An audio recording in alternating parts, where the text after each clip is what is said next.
November 2nd, 1944. 3:47 p.m. somewhere over Czechoslovakia, Lieutenant Bruce Carr watches the oil pressure gauge drop to zero. Black smoke pours from the cowling of his P-51 Mustang. The Merlin engine screams, metal grinding against metal. 30 seconds ago, he was leading a strafing run against a German airfield.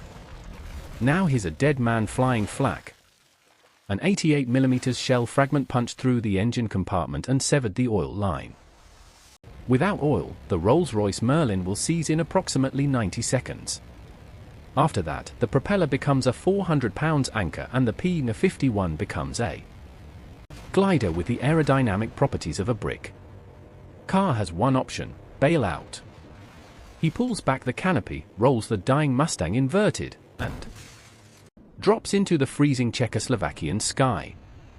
At 8,000 feet, the silk canopy deploys. Below him, enemy territory stretches to every horizon. He's 200 m behind German lines. No radio, no weapon except a .45 pistol with 7 rounds, no food, no water. November in Central Europe. Temperature dropping below freezing at night. The mathematics of survival are brutal. American pilots shot down over occupied territory have a 23% chance of evading capture and returning to Allied lines. The other 77% spend the rest of the war in Stalag Luh 3 or end up in unmarked graves.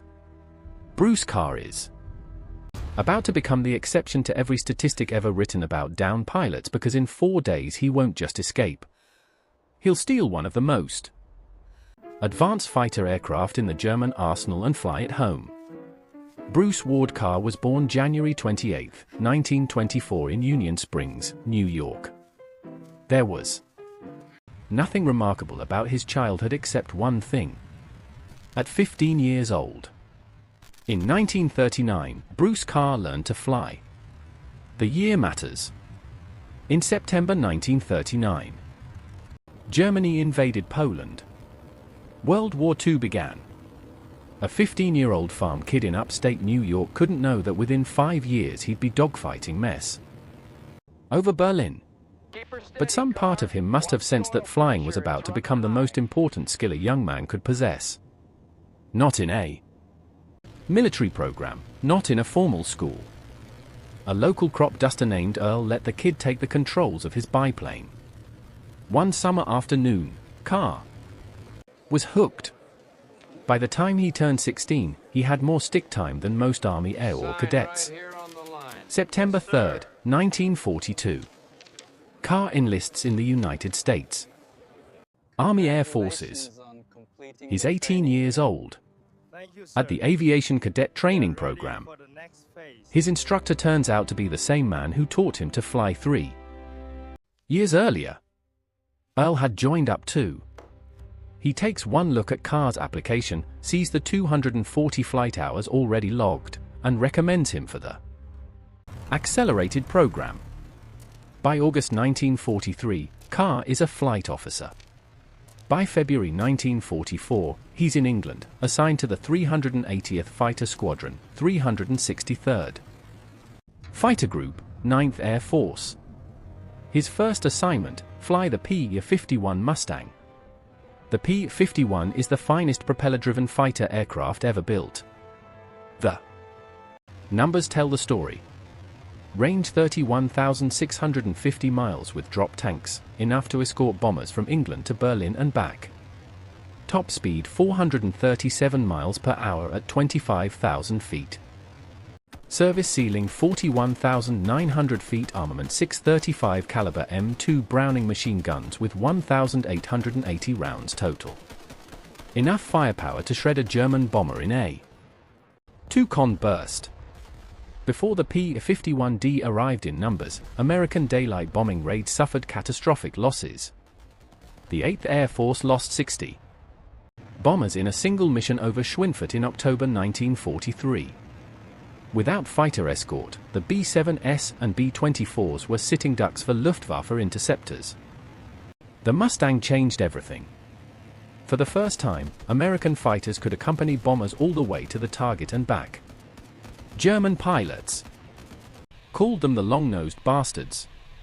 The Luftwaffe began hemorrhaging experienced pilots faster than training schools could replace them. Kara falls in love with the aircraft instantly. The cockpit fits him like a glove. The controls are responsive, the visibility excellent, the power intoxicating. He names his plane Angel's Playmate. He has no idea that in 8 months he'll be sitting in a very different cockpit, one with German labels and a swastika on the tail. On March 8, 1944, Flight Officer Carr scores his first combat engagement. He spots a Messerschmitt Bf 109 over Germany and gives chase. The German pilot tries to escape by diving for the deck, flying just above the treetops. Carr follows. The chase covers 40 m at speeds exceeding 400 miles per hour. Both aircraft barely clearing the German forests. Carr fires. His rounds miss. He fires again. One bullet clips the 109's left wing. The German pilot panics. He pulls up, ejects, but he's too low. The parachute doesn't fully deploy. The pilot hits the ground at 60 miles per hour. The 109 crashes into a hillside. Carr returns to base expecting congratulations. Instead, his commanding officer calls him into the office. Carr, that was the most over-aggressive flying I've ever witnessed. You nearly killed yourself chasing that German into the trees. You're being transferred. The kill doesn't count. Technically, Carr didn't shoot the plane down. The pilot killed himself trying to escape. It's the first indication that Carr doesn't think like other pilots. Where others see recklessness, he sees opportunity. Where others see limits, he sees suggestions. May 1944.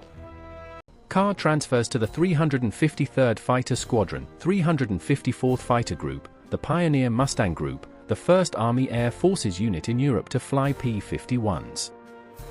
In combat, these are the best Mustang pilots in the war. Carr fits right in. June 17, 1944, 11 days after D-Day, Carr scores his first official kill, sharing credit for an FW-190 destroyed over Normandy. 2 months later, he makes second lieutenant. September 12, 1944, Carr's flight strafes a German airfield, destroying several Junkers J-88 bombers on the ground. On the return flight, they spot 30 FW-190s 2,000 feet below them. Carr doesn't hesitate. He dives. In the next 3 minutes, he shoots down 3 German fighters. When his wingman takes damage, Carr escorts him all the way back to friendly territory, foregoing any additional kills to protect his fellow pilot, the Silver Star. Second highest combat decoration for Valor. October 29, 1944. Carr downs 2 Bf-109s over Germany. Total confirmed kills, 7.5. He's officially an ace. For days later, his luck runs out. November 2nd, 1944, Carr hits the frozen Czechoslovakian ground hard. The parachute landing isn't gentle. His ankle twists on impact. Not broken, but badly sprained. He gathers the silk canopy and buries it under leaves. The Germans will search for him. They always search. He has maybe 20 minutes before patrols arrive. Carr knows the airfield he was strafing is approximately 5 miles north. He knows the Germans will expect him to move south or west toward Allied lines. He knows his survival depends on doing something unexpected. He heads north toward the enemy. The logic is counterintuitive but sound. The Germans will search outward from his landing site, assuming he's running away. They won't expect him to move closer to their base. And if He's going to survive. He needs supplies, food, water, maybe a weapon. The airfield has all three. Day 1. Car moves through the forest, staying off roads, traveling at night. His flight suit provides minimal warmth. His ankle throbs with every step. He hasn't eaten in 18 hours. Day 2. He finds a stream and drinks. The water is cold enough to numb his throat. He spots a German patrol 200 yards away and lies motionless in a ditch for 2 hours while they pass. Day 3. The hunger becomes impossible to ignore. Car is burning 4,000 calories a day just staying warm. He's consumed 0. His body begins cannibalizing muscle tissue for energy. He makes a decision. Tomorrow he'll surrender. The Luftwaffe treats captured pilots better than the Wehrmacht or the SS. Aviators have a code. They respect fellow flyers, even enemy ones. Car knows pilots who've spent time in Starlog. Luft 3rd. They describe it as boring but survivable. 3 meals a day, Red Cross packages, letters from home. It beats starving to death in a Czechoslovakian forest. Day 4, late afternoon. Car reaches the edge of the German airfield. He's positioned in a tree overlooking the eastern perimeter. Through the branches, he can see hangars, fuel trucks, aircraft, WWIIs, mostly a few Bf-109s. He plans to wait until morning, then walk to the main gate with his hands up. But as darkness falls, Car notices something. The revetment is 80 yards from his position.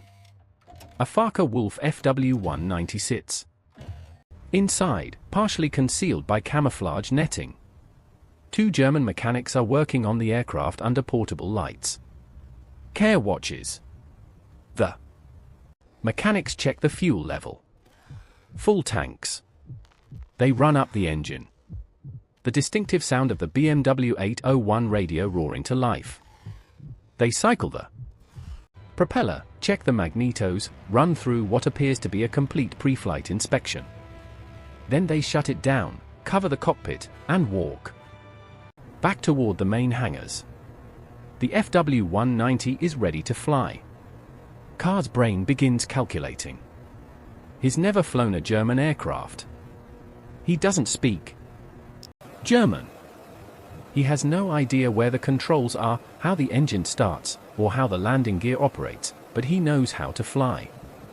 He's logged over 500 combat hours. Every aircraft has a throttle, a stick, and rudder pedals. The physics don't change because the labels are in German and his. Looking at a fully fueled fighter aircraft with no guard. The surrender plan evaporates. Care waits until 3 a.m. The airfield is quiet. Skeleton. Crew on night watch. No activity near the revetment. He moves. 80 yards of open ground. No cover. If anyone looks in his direction, he's dead. Car covers the distance in 40 seconds. Staying low. He's twisted ankle screaming with every step. The FW-190 is larger than he expected. Wingspan 34 feet. Length 29 feet, empty weight 7,000 pounds, and nearly a ton heavier than the P-51. The cockpit sits high, protected by 30mm armored glass. The BMW 801 engine dominates the nose. A 14-cylinder air-cooled radial producing 1,700 horsepower. The Focke-Wulf FW-190 is Germany's premier fighter. First deployed in 1941, it outclassed the Spitfire so thoroughly that the British rushed development of new variants just to compete. German pilots called it Verger, the butcher bird. Allied pilots called it Trouble. The aircraft Car has just climbed into is likely an A8 variant, the most common model. In late 1944, standard armament 2 13mm 131 machine guns in the cowling. for 20mm 151 cannons in the wings. Maximum speed 48 mph tame. Range 500 m. A deadly machine in the hands of an experienced pilot. Carr is not an experienced FW-190 pilot. He's never sat in one before. He's never seen the inside of one. Everything he knows about this aircraft comes from gun camera footage of them exploding. Carr climbs onto the wing. The canopy is unlocked. He slides it back and drops into the cockpit. The first thing he notices, he can't read anything. Every label, every gauge, every switch is in German. The instrument panel is a wall of incomprehensible Gothic script. The second thing he notices, the cockpit is smaller than the P-51's.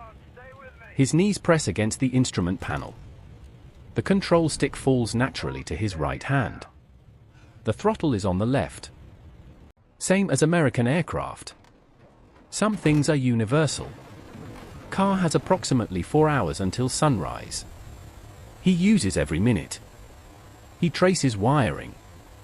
He identifies gauges by their position. Airspeed is usually top left. Altimeter top center, engine instruments clustered on the right. He finds the fuel selector, the magneto switches, the propeller control, the starter is the critical piece. In the P-51, it's an electrical system. In the FW-190, he has no idea. On the right side of the cockpit, he finds a T-shaped handle with German text. The word looks vaguely like starter. He pulls it. Nothing happens. He pushes it. A mechanical whine fills the cockpit. An inertia starter winding up like a toy. He lets it spin for 10 seconds, 20 seconds. Then he pulls the handle. The BMW 801 coughs, catches, roars to life. The noise is apocalyptic. 1,700 horsepower at idle. Still sounds like thunder. Every German on the airfield will hear it. Carr has seconds. He doesn't have time to find the runway. Doesn't have time to check the brakes, or the flaps or the radio. He shoves the throttle forward. The FW-190 lurches. The tail comes up almost immediately. This aircraft is nose heavy. Eager to fly. Through the pre-dawn darkness, Carr aims between two hangars. Ground crew are emerging, shouting, pointing. 60 miles per hour, 70. The hangars rush toward him. At 90 miles per hour, Carr pulls back on the stick. The FW-190 leaps into the air, clearing the hangar roofs by what feels like inches. He's airborne in a stolen German fighter 200M behind enemy lines. Now comes the hard part. The FW-190's cockpit is a nightmare of unfamiliar systems. But Carr solves problems one at a time. Landing gear. He finds a lever on the left console, pulls it. A satisfying thunk. The gear retracts. The aircraft accelerates. Compass. He identifies the gyroscope compass. Orients himself west-southwest toward France toward Allied lines. Altitude. He climbs to 500 feet, then thinks better of it. At altitude, he's visible to German radar, to German fighters, to German anti-aircraft batteries. Tracking everything that moves. He drops to treetop level, 50 feet above the ground, 280 miles per hour. The Czechoslovakian forest becomes a green blur beneath his wings. This is insane flying. One mistake, one moment of inattention, and he'll cartwheel through the trees at 300 miles per hour. But at treetop level, he's invisible to radar. He's too low for flak. He's too fast for ground troops to target. The fuel gauge shows full tanks. The FW-190 has a range of approximately 500 m. France is 200 m away. He has margin for error. For 45 minutes, Carr flies west. The sun rises behind him. The terrain changes from forest to farmland to the scarred battlefields of eastern France. He crosses the front lines, and that's when his problems really begin. Allied anti-aircraft gunners see what they expect to see. A German FW-190 flying at low altitude toward Allied positions. They open fire. 50 caliber. Tracers arc toward Carr from every direction. He's taking fire from his own side. He has no radio to announce himself, no way to signal that he's friendly. The FW-190 still carries German markings. The black crosses on the wings, the swastika on the tail. Carr does the only thing he can. Fly. Lower and faster. He drops to 20 feet hedge-hopping. The propeller wash kicks up dust from the roads below. French civilians dive into ditches as he screams overhead. American soldiers fire rifles at him.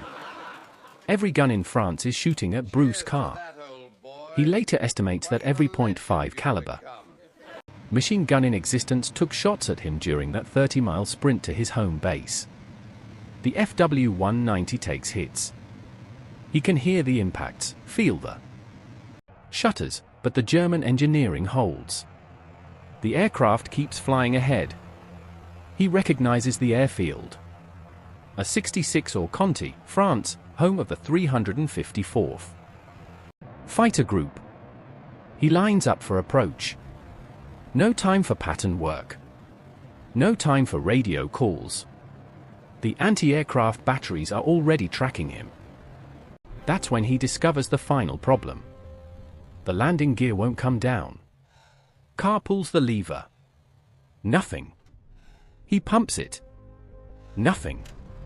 He looks for a backup system, an emergency release, anything. The FW-190's landing gear operates on hydraulic pressure. There's a selector valve that directs pressure either to retraction or extension. Carr doesn't know this. He doesn't know which lever controls the valve.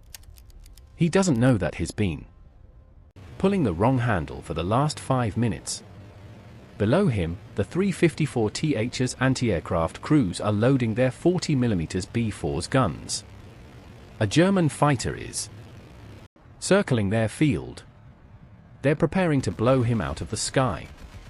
Carr makes a decision. He's going to belly land. He lines up with the grass beside the main runway, lowers the flaps that lever, at least he figured out, and cuts the throttle. The FW-190 sinks 100 feet, 50 feet, 20 feet. The aircraft hits the grass at 90 miles per hour, slides for 300 yards, throws up a rooster tail of mud and debris, and grinds to a stop. Carr is alive. Within seconds, the FW-190 is surrounded. Military police, rifles raised, screaming at the pilot to get out of the cockpit. They're expecting a German. They're expecting a prisoner. The canopy slides back. A mud-splattered American in a torn flight suit climbs onto the wing. I'm Captain Carr of this Go Damn Squadron. Nobody believes him. He's been missing for 4 days. He's supposed to be dead or captured, and he just belly landed a German fighter on their airfield. The MPs keep their rifles trained on him until a staff car arrives. Colonel George Bickle, commanding officer of the 354th Fighter Group, steps out and looks at the scene. The destroyed FW-190, the mud-covered pilot, the bewildered military police car. Bickle says, "Where in the hell have you been and what have you been doing now?" The story spreads through the Army Air Forces like wildfire. The pilot who stole a German plane, the only American in the European theater to take off in a P-51 and return in an FW-190. But Carr's war isn't over. 5 months later, April 2nd, 1945, near Schweinfurt, Germany. First Lieutenant Carr is leading a flight of 4 P-51s on a reconnaissance mission. They're at 15,000 feet when Carr spots movement above them. German fighters, more than he can count, a massive formation stacked from 18,000 to 25,000 feet k'd as a quick estimate. 60 aircraft, maybe more. Bf-109s and FW-190s mixed. The largest concentration of German fighters he's ever seen. He has 4 P-51s. The German formation is massive. Bf-109G10S and FW-190D9S, the latest variants of both aircraft. Fresh pilots. Relatively speaking, the Luftwaffe has been running out of experienced aviators since early 1944, but 60 aircraft is 60 is suicide. The Germans have altitude advantage, numerical advantage, and positional advantage. Every manual ever written says, disengage and report. Let the bomber escort squadrons know what's coming. Get out alive. Bruce Carr has never been particularly interested in what the manuals say. He keys his radio. Engaging. His wingmen don't hesitate. They've flown with Carr before. They know what he's capable of. They know that when Carr says engaging, he means it. The 4 Mustangs climb into the German formation. What happens next is one of the most remarkable air battles of World War II. The Germans don't expect an attack. They're flying in a loose defensive formation, conserving fuel, probably heading to intercept a bomber stream. For American fighters climbing directly into their midst makes no tactical sense. K uses the confusion. He slips into the back of the formation, positions himself behind a Bf-109, and fires. The German pilot never sees him. The 109 explodes. Carr shifts to another target. An FW-190. 3 seconds of .5T caliber fire. The Focke-Wulf rolls inverted and plummets toward the earth. The German formation begins to scatter. They don't know how many Americans are attacking. They don't know where the fire is coming from. Carr moves through them like a wolf through sheep, picking targets, firing, moving. 3rd kill, 4th kill, 5th kill. In the space of 3 minutes, First Lieutenant Bruce Carr shoots down 5 German aircraft. His wingmen account for 10 more. For American pilots, 15 German aircraft destroyed. 0 American losses. When the ammunition runs out, Carr leads his flight home. The surviving Germans, 45 of them, scatter across the German countryside. April 9, 1945. Bruce Carr is promoted to captain. The Distinguished Service Cross, second only to the Medal of Honor, is awarded for his actions on April 2nd. The citation reads, completely disregarding his personal safety and the enemy's overwhelming numerical superiority and tactical advantage of altitude, he led his element in a direct attack on the hostile force, personally, destroying 5 enemy aircraft and damaging still another. Carr becomes the last ace in a day in the European theater of World War II. No American pilot will match his feat before Germany surrenders. By the end of the war, he's flown 172 combat missions and accumulated 14 or 15 confirmed aerial victories. The records differ, plus numerous ground kills. He's 21 years old. The war ends. Bruce Carr stays in uniform. He joins the Acrojets, America's first jet aerobatic demonstration team, flying F-80 Shooting Stars. Then Korea, where he flies 57 combat missions in F-86 Sabres with the 336th Fighter Interceptor Squadron. He commands the 336th from 1955 to 1956. Colonel's Eagles on his shoulders. The kid from Union Springs, New York, running a fighter squadron. Then Vietnam. Colonel Carr, now 44 years old, flies 286 combat missions in F-100 Super Sabres. Close air support, bombing runs, straying missions. The same work he did 24 years earlier in a different war, in a different aircraft. 3 wars, 3 aircraft generations, 505 team combat missions total. He retires in 1973. April 25, 1998, St. Cloud, Florida. Bruce Ward Carr dies of prostate cancer. He's 74 years old. They bury him in Arlington National Cemetery. Section 64, Grave 6922.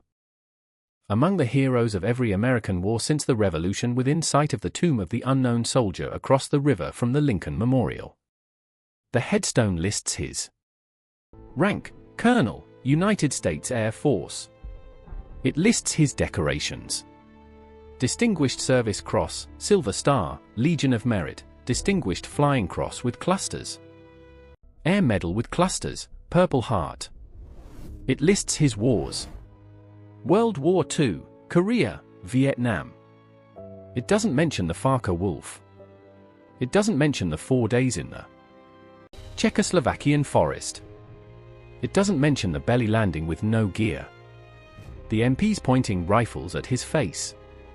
The commanding officer asking, "Where the hell have you been?" Some stories don't fit on headstones. There are 2 ways to tell the story of Bruce Carr. The first is the legend. The down pilot who stole a German fighter from an active airfield, figured out the controls by trial and error, and flew 200 miles back to Allied territory while every gun in Europe shot at him. The second is the documented record. The ace with 15 kills, the Silver Star recipient, the Distinguished Service Cross winner, the man who led for aircraft against 60 and won. Both are true. Both are remarkable. But here's what matters. In November 1944, an American pilot found himself alone, unarmed, and stranded 200 m behind enemy lines. The rational choice was surrender. The safe choice was giving up. Bruce Carr chose differently. He looked at a German fighter aircraft covered in unfamiliar instruments and saw not an obstacle, but an opportunity. He climbed into a cockpit he'd never seen, started an engine he'd never operated, and flew an aircraft he'd never touched before. Not because he was reckless, because he refused to accept that his options were limited to the ones that seemed possible. For months later, faced with 60 enemy fighters and 4 friendly aircraft, he made the same calculation. The rational choice was retreat. The safe choice was survival. He chose attack, and 15 German pilots never made it home. In 1997, a year before his death, Colonel Carr flew one more time. Kermit Week's Fantasy of Flight Museum in Florida had invited him for an air show. Carr, now 73, arrived in a P-51 Mustang, his own aircraft maintained a flying condition. He came in over the crowd at 300 knots, 50 feet off the deck. The same approach he'd used 50 years earlier, flying a stolen Focke-Wulf into a French airfield, while his own side tried to shoot him down. Some things apparently never change. The crowd watched a 73-year-old man throw a World War II fighter through maneuvers that would challenge pilots half his age. Loops, rolls, high G-turns that pressed him into his seat at forces that would grey out younger men. When he landed, someone asked him what he was thinking up there. He shrugged.